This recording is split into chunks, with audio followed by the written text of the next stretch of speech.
The following is a project of our nonprofit newsroom. Support Midcoast Morning and local community-centered journalism today by signing up to be a monthly sustaining donor at chly.ca/donate.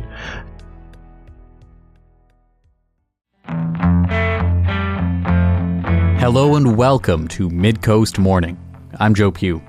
New year, new property assessments, though they might not look too different from 2024.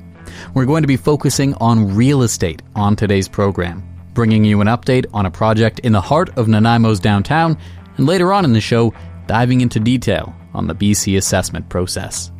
William Wright Commercial Real Estate is working with Steiner Properties on the redevelopment of the old A&B Sound building on Commercial and Terminal. The brokerage's Vancouver Commercial Real Estate podcast also recently described Nanaimo as one of Canada's commercial real estate markets to watch in 2025. I got in touch with them to explore what that means. My name is Corey Wright. I am with William Wright Commercial Real Estate. I am the managing director and founder of our BC offices, and we have 7 offices throughout BC now, including one in the Central Island area there that we're really, really excited about. And when you talk about Nanaimo as a great real estate market, what exactly does that mean? Well, I think when we look at it from a bird's eye view in the province, there's a lot of markets that have gone through a lot of change, gentrification, demands changed over time. Victoria would be a good example. Kelowna would be a good example, where you've had much more interest on the commercial side of things from investors, from developers, from tenants, all of that stuff coming into the market. And Nanaimo, as much as it's grown, we still feel that there's quite a bit of growth still ahead of it with regards to the commercial side of it, with people looking to get into that market that maybe haven't discovered it just yet. And on the brokerage side of the business, a lot of REITs and institutional type tenants that we deal with and investors that we deal with, Nanaimo is part of a conversation now that maybe wasn't there 5 years. Now, probably a lot of people have in their head an idea of the market for residential properties, maybe because they're just looking to buy one. But what are the specifics of this for commercial real estate, and how are they maybe different than the residential side of things? Well, I think look at it too, like for the investors, probably compare Nanaimo with Victoria, or maybe even to something over here on the mainland. When they look at it from a dollar perspective, it's obviously a lot more attractive than what they would be paying for similar type assets in other marketplaces. You can typically get a higher cap rate or yield, which is the capitalization rate on your investment going into these markets. Liquidity is what you're sacrificing by doing that versus buying something in a Vancouver marketplace. But when you look at areas that are going through tremendous growth, Nanaimo obviously has a great growth track record as of late, outgrowing the average population in Canada on a per city basis. You look at the building permits that have been issued year over year that are record breaking, all of that stuff. That's just going to all continue to lead to more growth of that community. And then that eventually puts stress and pressure on the commercial side of the business, because we typically lag. Gentrification happens, people move into markets, now they need places to work, they need places to shop, they need places to go. That's where commercial real estate comes in. Where commercial real estate fails is they get in too early and there's not the population to actually support the commercial real estate, and that's where those markets tend to have struggles. But Nanaimo is outgrowing itself on a commercial side of things, where the population is growing great. There's much more demand for the marketplace. There's not enough commercial that currently exists there. And based on replacement cost values of buildings, the cost to replace an existing building today in today's world of construction is usually a lot greater than what you're going to find you could actually buy the existing asset for. So when you look at it from an investment standpoint, is if they can't really go back and rebuild what's already here, that's going to be very challenging for developers moving forward to try to recreate that asset. So for example, if you had 6 or 8 office buildings in the downtown area, there's a high probability 10 years down the road, you're still going to have 6 or 8 office buildings, because the cost to reproduce that office building is going to be too expensive versus buying an existing asset. And that's what's going to be challenging for developers to do. And from a landowner perspective, is landowners want to get the greatest value for their property. Understandable. What you do after the fact, they don't care. So if I can get a greater value for my property, selling it to a developer who's going to put up 132 condos versus a developer that wants to put up 16 offices, I'm going to sell it to the developer who's going to build the condos. And that's one of the challenges the commercial world faces, not just in Nanaimo, but a lot of markets. And, Kelowna has suffered from it, where Kelowna's seen land prices and construction costs double and in some cases triple over the past 10 years, but the lease rates have moved marginally. So developers can't afford to rebuild that product because the rents that it collects can't be supported.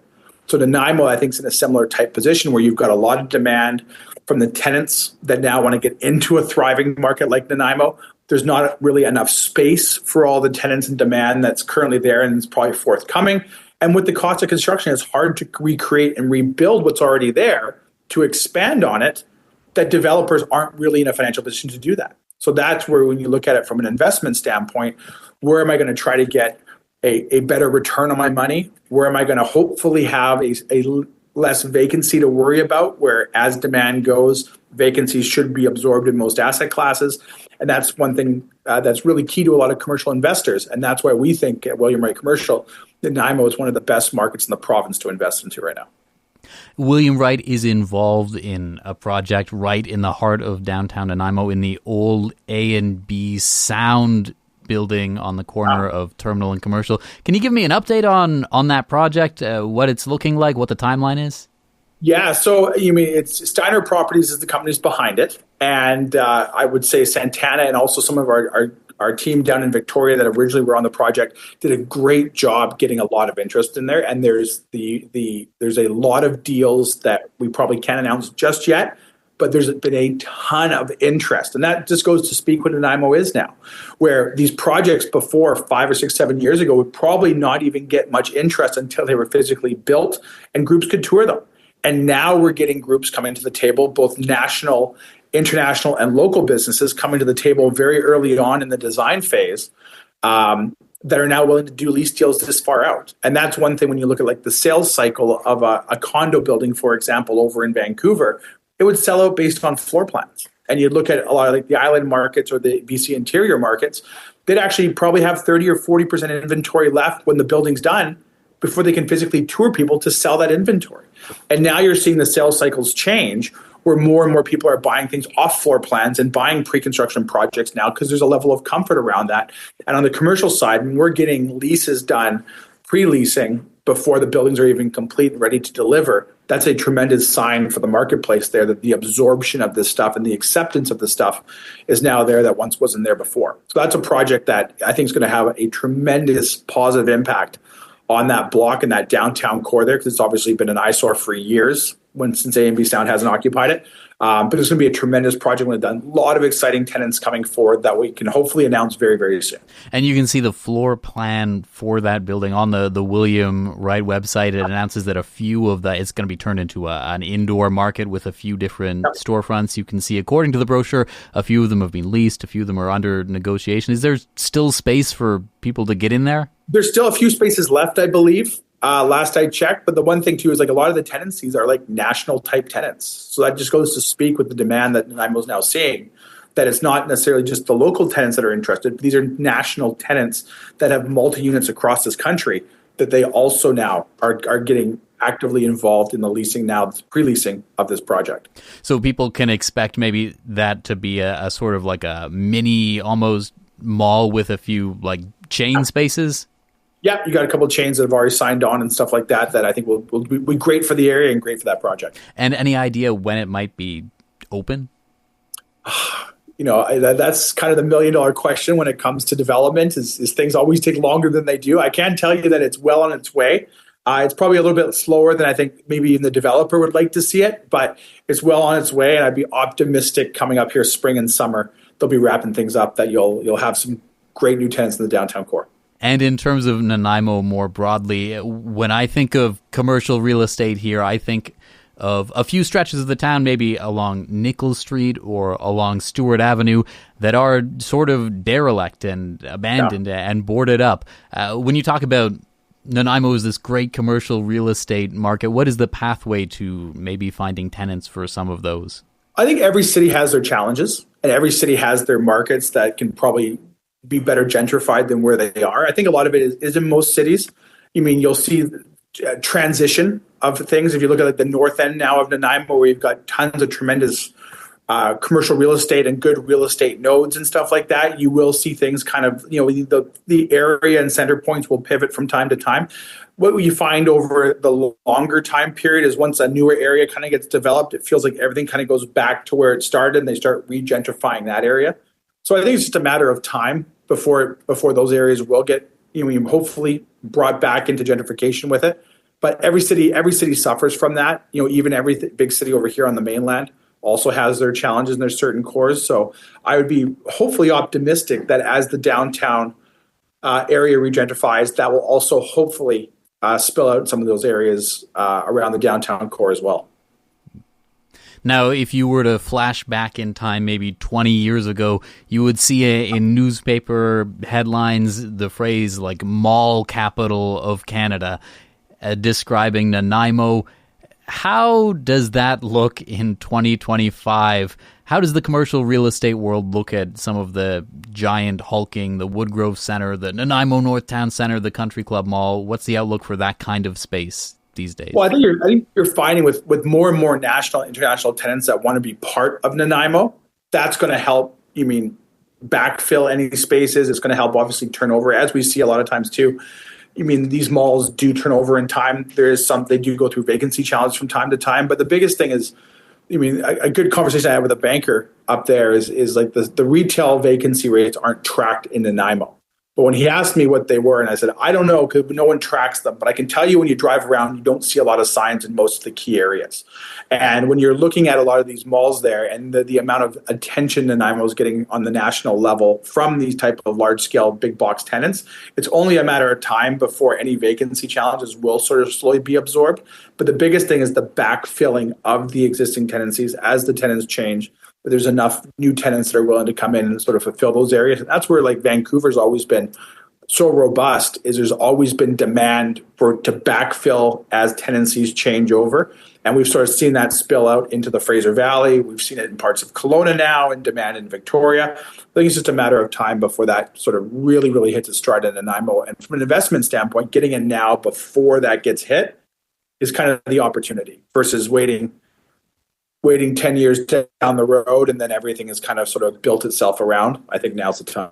Can you give me a sense of how a situation would arise? Like, say, for example, Sears leaves the community in circa, I think, 2018, and there is just a gaping vacancy that hasn't been filled, and it's been, it's now getting on to 7 years. Just how is that possible? How does that make sense? How does that happen? Yeah, well, I think the challenge that retail's experienced, and this is also coming out of COVID, is the footprint of a lot of larger retail tenants have shrunken now that the online business and the online presence of business is so great that the big box retailers, I think, are shrinking everywhere. And sometimes it's a matter of taking these big box retailers and actually demising them up and repurposing them into smaller retail opportunities, all of that stuff. Similar type challenges have happened in other markets where there was a Zellers that's gone under, that's no longer there, or a Target that's no longer there. These mall owners have been forced to repurpose the space where now they've taken 30, 40, 50,000 square feet, which was originally tenanted by one large scale anchor, and they've now turned that into 5, 6, or 7 type retailers, or you repurpose the exterior for restaurant use, and then you shrink the size of the interior offerings that open up into the mall. So I think it's a matter of just re-looking at it. I think the days of having these large scale big box retailers, such as the Sears, obviously are going to be fewer and far between now to find, because the online presence of business is just so great. We've talked about a few times in our conversation, you've mentioned the phrase gentrifying, or what it will take for certain areas to gentrify. And certainly in conversations, that's not always looked at as a good thing. What do you think it's like being someone who maybe already lives in what people are describing as a great real estate market, commercial or otherwise? Yeah, it's definitely a challenge, right? And we see every market in this province has experienced it. I think it's going to continue moving forward. We obviously have a housing crisis in this country, and this province is probably feeling the brunt of that more so than other provinces. And I think when you look at affordability, some markets, like some tertiary markets and secondary markets like Nanaimo, are still relatively affordable in the big scheme of things.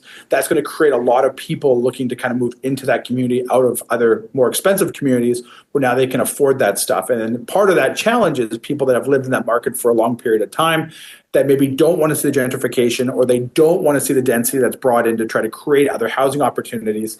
That always creates a little bit of a challenge. And every community goes through it. Nanaimo is going to be no different. Victoria's obviously experienced it. Most cities over here on the mainland have experienced it. And it's an unfortunate part of the gentrification process, but we do have a housing crisis in this province that more housing needs to be created, and great markets that have tons of amenities like Nanaimo are now on that radar. Is there anything else you think it's important people living in Nanaimo know in this conversation about it being a good real estate market? Well, I think it's something that like all markets have gone through is Nanaimo now seems like it's on the map for a lot of people with regard to like an investment standpoint. It's on the map from a livability standpoint. It's a great community. There's been a forward-thinking government there when Mayor Krog was in, and kind of looking at how do we create housing? How do we create amenities for housing? How do we create all that stuff? So I think it's all well in the works, and it's forthcoming. I think there's obviously pushback sometimes too as well as communities change, and that's to be expected. But I think Nanaimo's got such a bright future in real estate now that it's definitely part of a lot of conversations that wasn't part of years ago. Well, Corey, thank you so much for taking the time to be a part of this conversation. My pleasure, Joe. Thanks so much for having me. Corey Wright is Managing Director and founder of the BC offices of William Wright Commercial Real Estate. Midcoast Morning is made possible by the Community Radio Fund of Canada and generous listeners like you. Support and grow our nonprofit newsroom project today at chly.ca/donate with a monthly or one-time donation. With your support, we can expand Midcoast Morning from 2 to 3 original programs per week to cover local news, current affairs, and arts and culture. Average property values in Nanaimo have held steady since last year. 2025 assessments are out and can be found online on BC Assessment's website. I reached out to the Provincial Crown Corporation to explore what stands out about this year's data. My name is Morris Primo. I am a resident and citizen of Nanaimo. I work for BC Assessment as a deputy assessor for residential properties on Vancouver Island. I've been with BC Assessment for 20 years, and I've been a manager or a deputy for 7 years serving Vancouver Island. And $760,000 is the typical value of a Nanaimo single-family home. That's basically unchanged from last year. Why is that? Well, every year, BC Assessment looks at market activity with a fresh lens. In Nanaimo, this is the second year of relatively stable or flat changes to property assessments. This could be a result of increases to interest rates, overall costs of living, and a careful approach to personal spending and investment. As we hope everybody knows, BC Assessment reflects market value each year for properties as of July 1st. So essentially what's happening with Nanaimo property values is the same story across the province, especially in urban areas where we're seeing a minimal change with 2025 home assessed values, generally being in the range of -5% to +5%. That's what most Nanaimo homeowners can expect when they view their 2025 property assessments. One thing I would like to say on that note is that with the current Canada Post backlogs, I recommend to everybody to go to bcassessment.ca and to view their assessment rather than to wait for their 2025 assessment notices to arrive in the mail. You can access your property assessment at any time by simply searching your address at bcassessment.ca. So besides giving me an idea of what I might try and decide to sell my home for if I own a home and I'm trying to sell it, how do these numbers impact people? Why does the number that my house gets assessed at matter? How does it impact my life? Well, what we recognize is that currently Nanaimo is a very stable market with a stable supply of real estate. What you need to understand, what happens next with the property assessments is they are used for taxation purposes by our local government or City of Nanaimo in our case. And, the property assessments form a basis of local government to provide, for taxation, to provide community service such as police, fire, et cetera, for for the citizens of Nanaimo. Now, if I think that my property has been assessed wrongly, if I think the number is way too high or something, what can I do? Okay, that's a great question. The first thing I always recommend to property owners, family, friends, the public is first go online to bcassessment.ca and examine your property assessment value. You can then compare it to other values along your street or in your neighborhood. You can also look at the sales that have occurred in your neighborhood and determine are those sales reflective of my property. If after that analysis there are some questions, I highly encourage a property owner to call and speak with one of our appraisers about their assessment, and they can receive a little more detail about their property, maybe speak to some nuances or what's happened in the market in their particular area. If a property owner then still feels that there's an error with the property assessment or it's not accurate, they can appeal their assessment before January 31st. This can be done all through our website in a digital format. We also accept handwritten letters via Canada Post, but they must be postmarked by January the 31st. Conversely, too, they can stop by our office and drop off an appeal letter as long as it's before January the 31st. And one point I'd like to make, Joe, is that over 90% of property owners typically accept their property assessment without proceeding to a formal independent review of their assessment. We've talked a lot about maybe residential properties so far. You've also assessed commercial properties in Nanaimo. The highest assessed one is the Woodgrove Center. It's around $215 million. Some of the other big malls are in the top 5. The Country Club Center, the Rutherford Center, both close to $80 million. How do you put a number on some of those buildings, especially I know the Woodgrove Center sold a few years ago, but when they are so maybe unique in terms of it matters where they are, it's not like they're selling every year. How do you come up with those numbers? Yeah, that's another really good question. So the majority of the annual assessment roll, about 90%, are residential properties, but then we do have that small segment of properties that are very unique in valuation. And you touched upon commercial. There's also industrial. There's legislated properties such as utilities and managed forests and farms. But for commercial properties, as with all properties in BC, the values are based on market demand, as shown by similar properties and property sales from around July 1st in a local area. Some of the factors that impact a commercial property values are its location, zoning, revenue stream, physical condition, replacement or redevelopment costs. And after a number of years of substantial value changes that we've seen provincially in our commercial properties, we've also found that there's a bit of a stability that's come through in also the industrial market this year.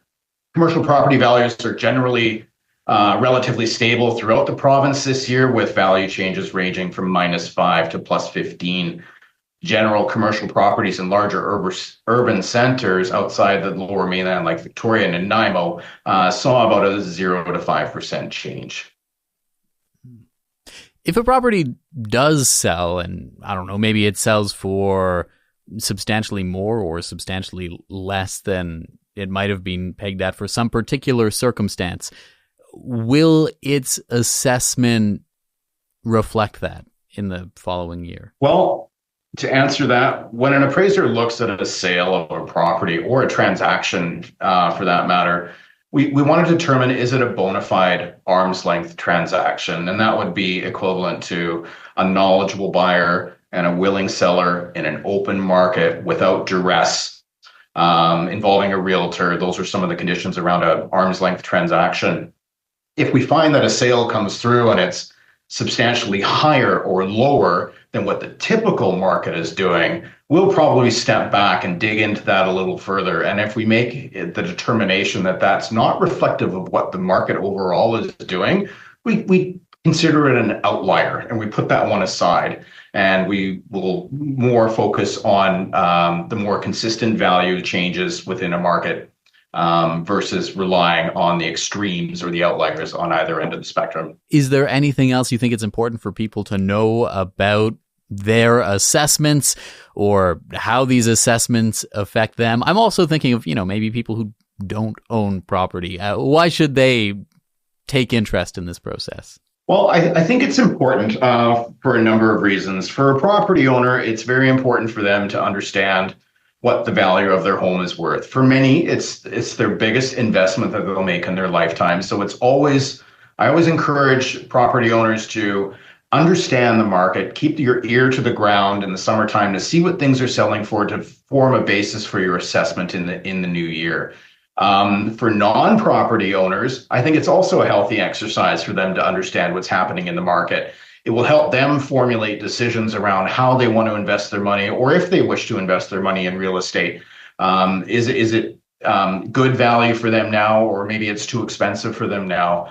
I would encourage everyone to really understand real estate in British Columbia. Through our website, there is market activity movement. There's market activity maps that show communities, and it'll show you what the residential, industrial, or other property classes are doing in the marketplace. You can look at sales on our website. You can build a profile on our website to catalog those sales and archive them, and for future reference if you like as well. But knowing, I think being savvy and understanding value is really important in today's age when things are changing rapidly. BC Assessment is a provider of property assessments for the province of BC, and I think people should really look into that and understand value in their communities.